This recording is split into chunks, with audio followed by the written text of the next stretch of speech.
বিয়ের পিঁড়ি দেখতে সুন্দর লাগলেও আমার কাছে যেন ভয়ের একটা জিনিস। কারণ একটু এদিক ওদিক হলে কোণে যদি পড়ে যায় তখন কি হবে? কিছু হবে না। তার জন্য এতগুলো মানুষ পিঁড়িটা ধরে থাকে। এটা ছিল আমার পিঁড়িতে করা প্রথম কাজ। তাই আমি অনেকগুলো রেফারেন্স ছবি দেখার পর সাইডের ডিজাইনগুলো নিয়েছি সুমিতা হালদারের করা কাজগুলো থেকে। আর সৌমিদির করা একটা বিয়ের পিঁড়ির ডিজাইন দেখে পালকিতে বসা বউটাকেও করেছি। আমার না সুমিতা হালদারের ডিজাইনগুলো বেশ ভালো লাগে, তাই পিঁড়িতে আমি এই ডিজাইনগুলোকেই রেখেছি। কাজ অর্ধেকেরও বেশি কমপ্লিট করার পরে আবার আমাকে বলা হয় যে পিঁড়িতে নাকি শুভ বিবাহ কথাটা লিখতে হবে, কিন্তু আমি লিখবোটা কোথায়? লেখার সেরকম জায়গা নেই বলাতে আমাকে বলেছিল উপরে যদি লেখার জায়গা না থাকে তাহলে সাইডে ছোট ছোট করে লিখে দিতে।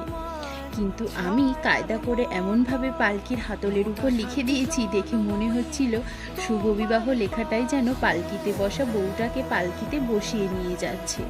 পুরো কাজটি কমপ্লিট করার পর ভার্নিশ দিয়ে দিয়েছি রংটাকে টেকসই করার জন্য। পিঁড়িটার ফাইনাল লুক কেমন হয়েছে সেটা সবাই জানিও।